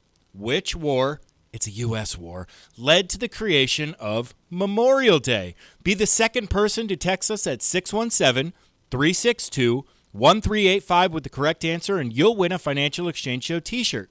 That's 617-362-1385, and the second correct response will be our winner. See the complete contest rules at financialexchangeshow.com. One of the biggest effects from the inflation fallout that we've been dealing with is that the Federal Reserve has had to significantly increase interest rates to a 20-plus year high, and as a result, we sit at about 5.25% to 5.5% on the U.S. Fed fund rates. But however, one of the benefits from that has been if you are an investor holding cash, whether that be in a bank account or you just have some investment cash within your brokerage account, you're able to get 5+% from an interest perspective, whether that be through a money market, a CD, or treasury bills. And there's a piece piece here in, I believe this is Bloomberg, where Warren Buffett is one of the big proponents of Treasury bills as the best way to park your cash. What we now see on the shorter end of the curve, meaning if you're committing to a Treasury bill that may be 3 months, 6 months, 9 months, or a year, you're able to pick up 5+% in terms of interest, versus if you go all the way out to 10 years, it's only about 4.3 or 4.4% that you're able to get. So we have been in this inverted yield curve for Mark probably over in a year and a half at this point easily, where shorter term interest rates are paying more than longer term ones. And to tie back into Buffett, he of Berkshire Hathaway has about $182 billion in cash and cash equivalents. $153 billion of those are tied up in T-bills, which are very short-term investment vehicles. So certainly a good place to park your cash. And the demand for T-bills has surged as we've seen the increase in interest rates. A typical Treasury auction back in 2022 would do about $2 billion of bills in terms of the appetite. Now that sits between $15 and $17 billion on these more recent auctions out here. So if you have short-term money, and by that I mean something you wouldn't want to risk in equity markets, which can fall by a lot and stay down for a while. So money to meet tuition payment in a year, or some other goal that's coming to home purchase, something like that. Yeah, a short-term goal. You could buy, suppose that goal is going to happen in a year. You're going to make that tuition payment or whatever. Do you buy, say, short-term treasuries and roll them over and get a 1 month or a 2 month treasury is yielding about 5.4% right now. The downside to doing that, and Paul, you correct me if I'm wrong, is that you got to do the work. Every time a bill matures, you have to buy a new bill, or somebody's got to be buying one for you. They'll charge you for that. That's what money market funds do. They don't use bills. They use derivatives of bills, but it's basically the same concept. So you can put your money in a money market mutual fund, and they'll own, if it's a federal fund, they'll own treasuries and very short-term agencies. They'll roll your money for you, and they'll charge you 0.1 to 0.2 or 3%, depending on your assets. Or you can do it yourself for free, but it's more work. You might instead want to buy a 1 year treasury. It's still a bill at 1 year, right? There's bills, notes, and bonds. Bills are up to a year, I think. Yeah. Notes are like up to 5 years, and then bonds are longer. Is that right, Paul? I believe Something so. Like this was definitely Series 7 material, but we're talking 10 plus years now of that. But I believe you're right on the mark there. So the yield, like Paul said, the so-called yield curve, the difference in the difference in interest rates on short-term relative to long-term has been inverted. That is to say, short-term rates have been higher than long-term rates. And I'm going to use the difference between the 10-year Treasury and the 3-month Treasury since October of 2022. So why would you ever go longer term when short-term is yielding more? And the answer is there's rollover risk. If rates fell, if the economy goes into recession, suppose it skids, goes right off the road, Fed's got to dramatically lower rates. All of a sudden, that Treasury bill rate of 5.4 could drop very, very quickly because Treasury bills move in close tandem with Fed funds. So if you're of the belief the economy is going to skid and the Fed's going to lower rates abruptly, then the 1 year Treasury bill at 5.2% might translate into a higher overall return than the strategy of buying a 1 month bill and rolling it continuously. It gets a little challenging, which is why it helps to have professional help with this stuff. It does. And if you were of the opinion that, hey, the U.S. 10-year Treasury, believe it or not, in the kind of COVID era times was sitting as low as 0.67% or 1%, if you were of the opinion that you're going to revert back to those levels, then you may want to say, hey, I'll lock in for 10 years at 4.5%. But oftentimes you get the question, what should I do with my money? From to a financial advisor, but it comes back to what your objective is. There's a huge difference between a college tuition payment coming up, what to do with that money, or money that you're saving for 20 years down the road. We're going to take a quick break here on the Financial Exchange. When we come back, we'll have the answer to trivia and much more.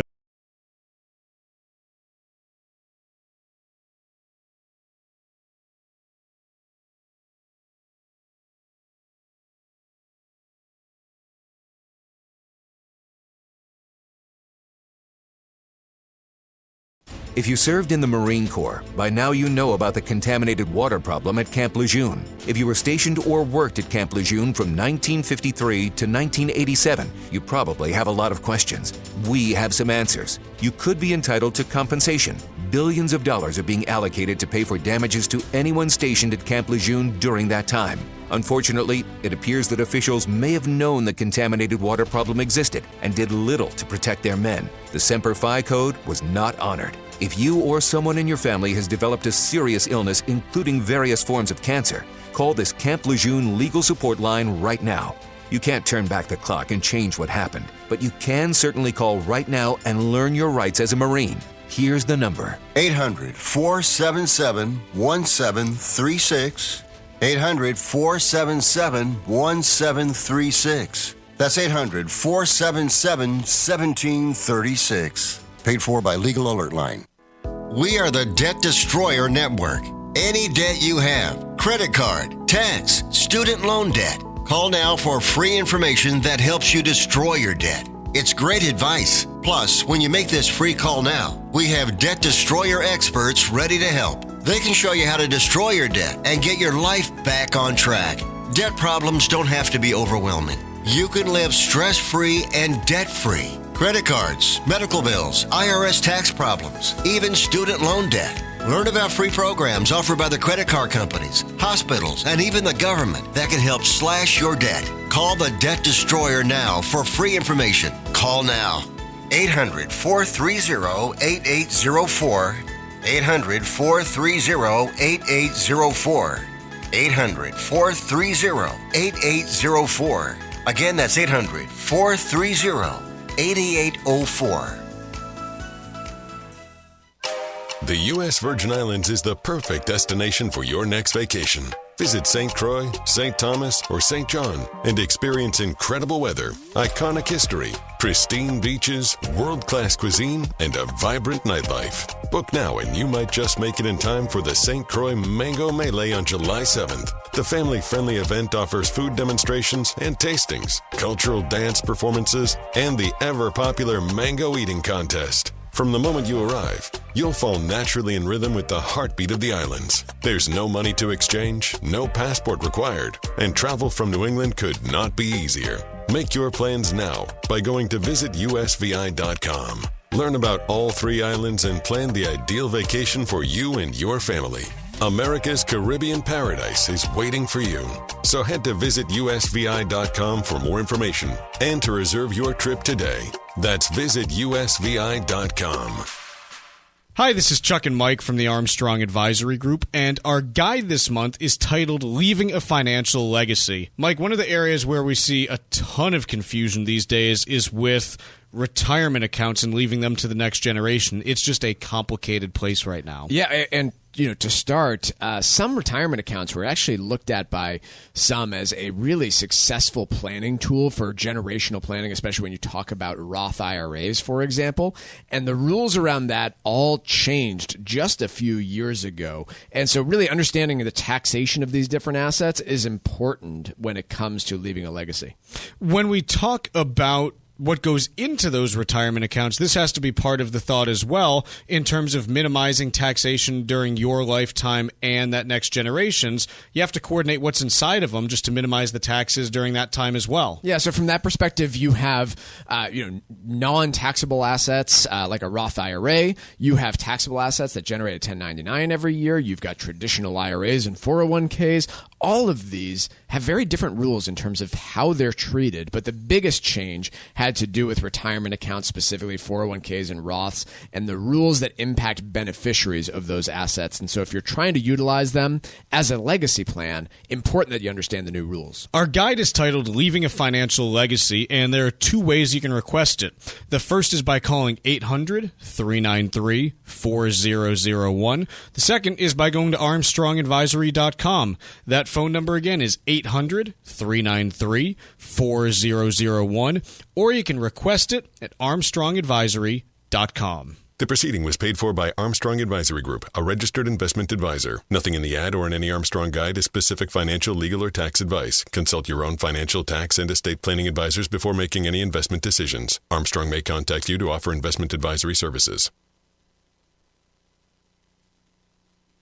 Missed one of our shows? Catch up anytime by asking your Alexa smart speaker to play The Financial Exchange. This is the Financial Exchange Radio Network.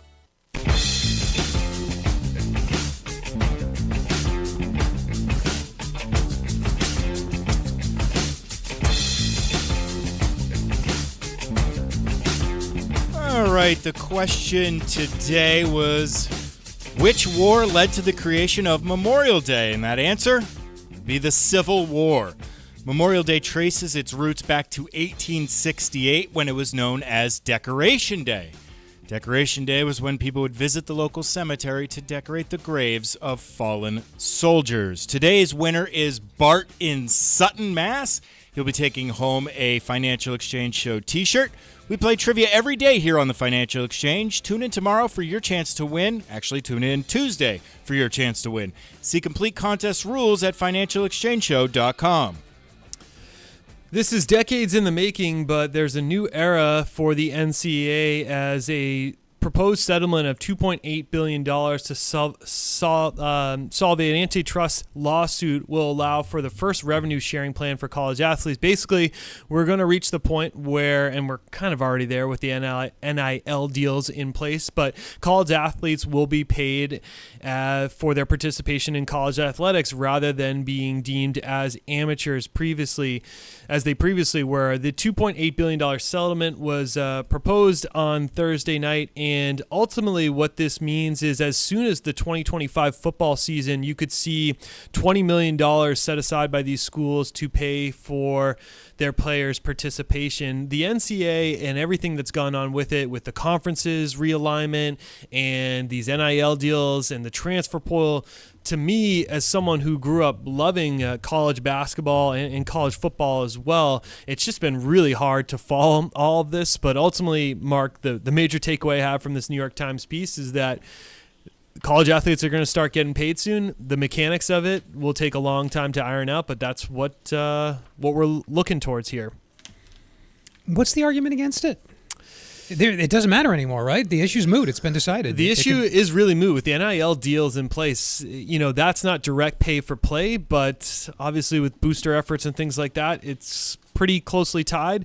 That was sort of the first cat out of the bag there, and now it's just fully going to be something that is a direct payment. And I've never been against the idea of these athletes getting paid, particularly for the sports that generate a significant amount of revenue for the school.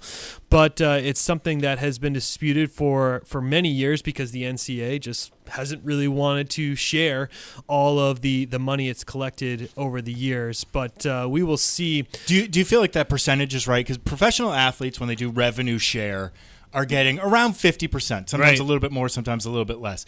But in college, what they're proposing is 22%, significantly less what the pros are making, and yet they're still doing the same thing that the pros are, generating absurd amounts of revenue. They probably can push through the 22% because college athletes, while some schools have decided to unionize, there is no collective formal athlete contingency that has the strength that the NBA Players Union might have, or the MLB one. The Players Union there is really quite strong, and so it's probably the best chance that they have to really come out and get a favorable deal for the NCAA. But that is amazing to point that out. That is a much more minimal percentage than what we see on those major professional sports. Not only is that a far lower percentage than what the professional athletes are. In that 22%, now you have to also look at, are we paying these other sports? Are we paying for cross country, lacrosse, volleyball? Well, volleyball actually brings in revenue. But a lot of these sports that bring in no revenue, it's going to be sprinkled to them too. Really difficult question to answer because you also have Title IX considerations there too, where it's supposed to be equality across all of the different sports. So if the football players are making, I don't know what the numbers are going to be, $50,000, $100,000, $300,000 a year. How do you level the playing field for the sports that don't generate nearly the revenue that football has, or do you just divide it evenly amongst all athletes? All of these things are up for consideration.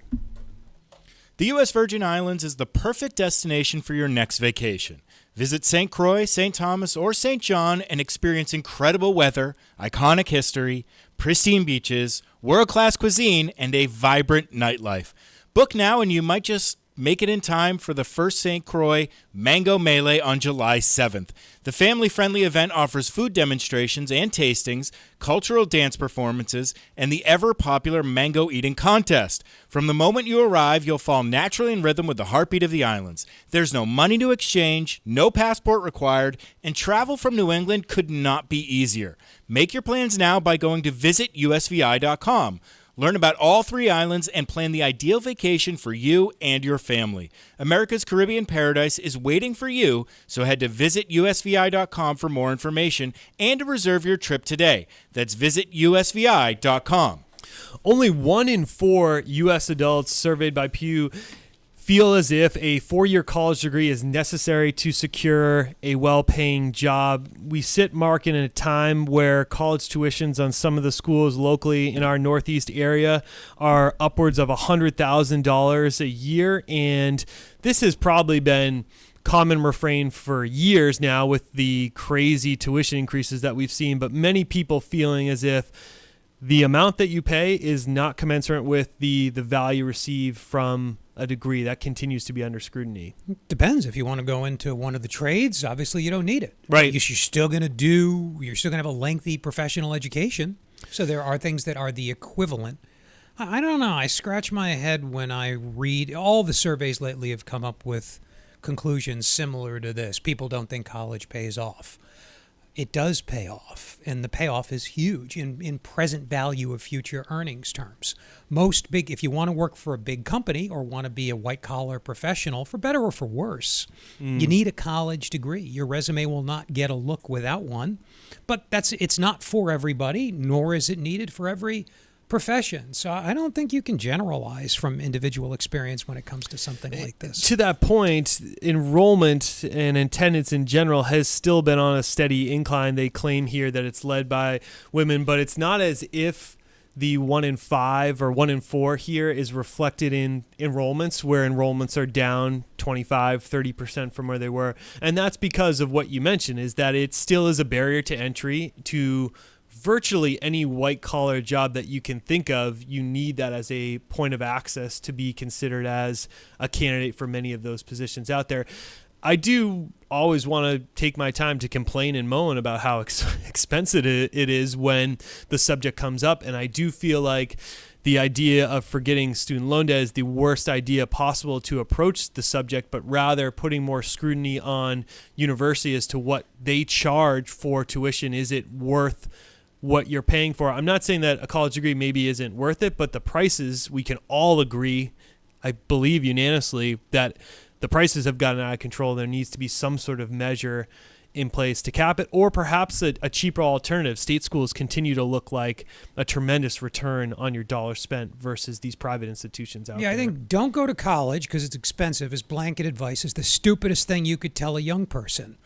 Counseling them based on their predilections, where they show interest and promise, that's different. Again, if you like working with your hands, you like plumbing, you know your dad's an electrician or something, I don't know. I mean, there are lots of different reasons why people get into the trades, but that's a process too. That's years worth. It's the equivalent of college. It's just very specialized. I'll just say technical education more generally, right. But I'm thinking specifically of the type of apprenticeship that you do as a carpenter.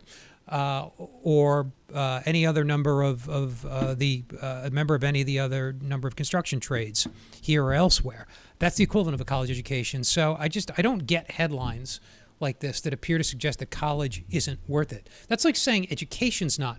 Look, how much it costs and how it's funded is almost a different discussion because of all the federal government meddling. Yep. And state government too, I suppose. But is education valuable?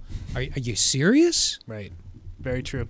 We're going to take a break here on the Financial Exchange, but when we come back, we're going to be talking with Paul LaMonica from Barron's, as well as be doing a little bit of Stack Roulette heading into the long weekend here. That's right after this break here on the Financial Exchange. Miss any of the show? The Financial Exchange Show podcast is available on Apple, Spotify, and iHeartRadio. Hit the subscribe button and leave us a 5-star review. This is the Financial Exchange Radio Network.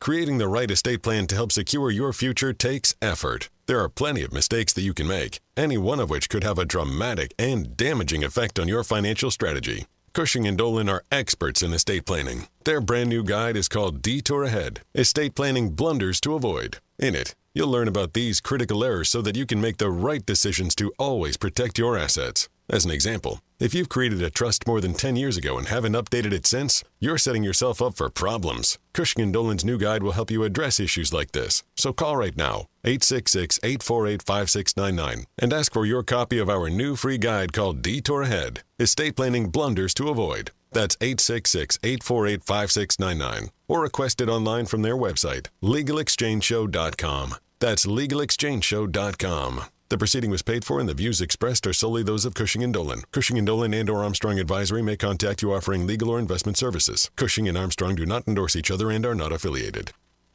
Are you looking to volunteer for an amazing nonprofit organization that helps our veterans? The DAV Department of Massachusetts Transportation Network needs volunteers right now. This network provides free transportation to and from any VA medical appointment for veterans of all eras. To become a volunteer driver, you do not need to be a veteran or a DAV member. You just need to have the willingness to help our veterans and have a valid driver's license. Sign up now at davma.org. That's davma.org.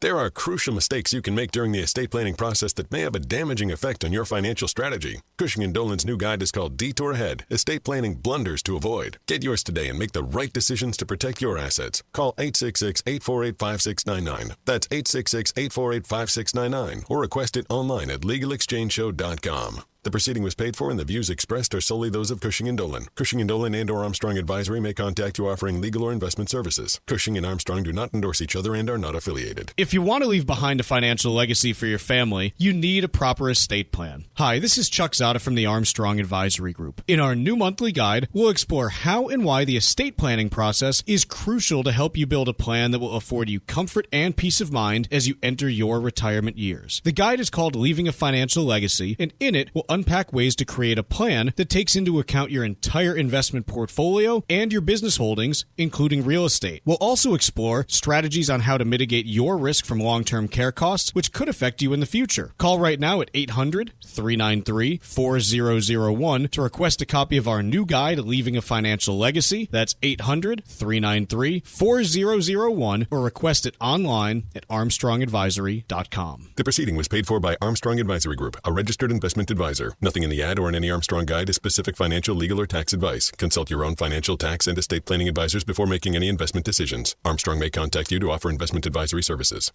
For 40 years, Cancer Support Community has been a relentless ally for anyone impacted by cancer, with free services provided online and in person, with their newest location in Massachusetts. Connect with Cancer Support Community Massachusetts for free emotional support, educational resources, patient navigation, financial counseling, and more. 617-797-3391. CancerSupportMass.org. CancerSupportMass.org. Environmental nonprofit Ocean River Institute is working with communities to tackle climate change with nature-based solutions that feature slowing water down and building more soil with grasses and plants. Research indicates that people acting in their own neighborhoods can build an inch of soil in a year and slow sea level rise down by as much as 25%. Please visit oceanriver.org for more information on opportunities to make a difference and go the distance for savvy stewardship of a greener and bluer planet Earth. Find daily interviews and full shows of the Financial Exchange on our YouTube page. Like us on YouTube and get caught up on anything and everything you might have missed. This is the Financial Exchange Radio Network. Ladies and gentlemen, the weekend.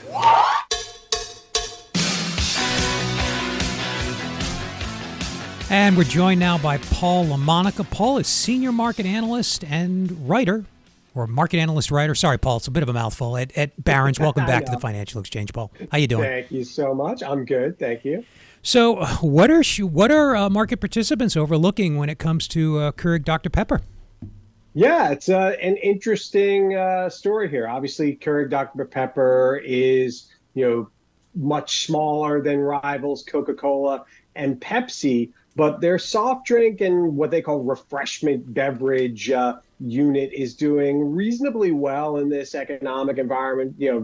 Revenue growth pretty slow and steady, which is what investors want from a staples company. The problem is that the coffee side of the business, both the Keurig actual machines and then the pods that people brew these single serve cups in, that's where you have slow growth. So Keurig Dr. Pepper now has a new CEO that has taken over and is looking to rejuvenate that business with both a new pod system that cuts back on the plastic and aluminum, is more environmentally friendly, and some people say that it'll lead to better tasting coffee as well. And to that end, they've also been expanding partnerships and inking new ones with kind of buzzy, coffee companies that are, known for not being like, the Starbucks mass markets, companies of the world. So if Keurig can get its coffee business back on track, then the valuation gap between KDP and Coca Pepsi should narrow. Is this a larger problem with pod coffee manufacturers? Is there a code to be cracked here? I don't mean to put you on the spot, but I also know you roll up your sleeves and do real analyst work. So I don't hesitate to ask you a question that might be a little too detailed for some. No, I mean, I think obviously Keurig Dr. Pepper is the leader in the single cup pod market. Yeah. I think the knock from people that really love their coffee is that what you get with convenience, you're sacrificing a bit of taste. And I think there were also the environmental concerns as well. Some people would wonder, why should I make these cups of coffee that aren't really good for the environment, because there's a lot of plastic involved and aluminum as well. Having these compostable new pods, the K rounds, as Keurig is calling them, as opposed to K cups, could cut back on waste. They are recyclable. But then you also have, because of some of the partnerships with, newer companies, that is an area as well. You've got Brooklyn Roasting Company, Kahawa 1893 Coffee, which was featured on Shark Tank, Kicking Horse, Black Rifle Coffee. These are all, more kind of trendy brands that maybe younger consumers will, be interested in. And, that's something I think that can really help the coffee side of the business, where revenue growth has, not just slowed, but it's actually been negative. So none of this is priced in your judgment. You use forward looking PE multiples. The conclusion is the same if you look at, say, trailing 12 months or longer term stuff. If they're onto something with these biodegradable cups, that could be a catalyst for closing that multiple gap and possibly then some, in your judgment? Yeah, I mean, right now you've got Keurig Dr. Pepper trading at a little under 18 times earnings estimates for 2024. Coke and Pepsi trade more around 22, which seems expensive. It's about a market multiple for these companies, but I think investors really like the stability of the revenue. With Keurig, because you've got portions of their business where revenue's going down, that's why you have this valuation gap. But keep in mind also that the refreshment beverages, so that's, Dr. Pepper, it's 7-Up, it's many other, colas, sodas, and other drinks that you can buy in the grocery store. That business is still growing pretty well and makes up about 60% of overall revenue. International revenue is also growing double digits. Part of that is a currency effect, but it's also rising demand. So, people argue that there's really no reason for Keurig Dr. Pepper to trade at this big of a discount. It doesn't have to go all the way up to 22 times earnings, but say if it goes from 18 to 20, you've got a nice double-digit pop in the stock price from those levels. And that assumes no earnings estimates going up, which also seems unlikely. So if you get multiple expansion and higher earnings, that's a higher stock price. Right. Paul LaMonica, Senior Market Analyst, writer at Barron's. Thanks so much for joining us. Great insight as always. Thanks. Have a great long weekend, guys. Take care. Little bit of sad news here to kick off Stack Roulette. I was looking around here. The documentary filmmaker Morgan Spurlock, who did the famous documentary in, I can't believe this was 2004, meaning it was 20 years ago, Super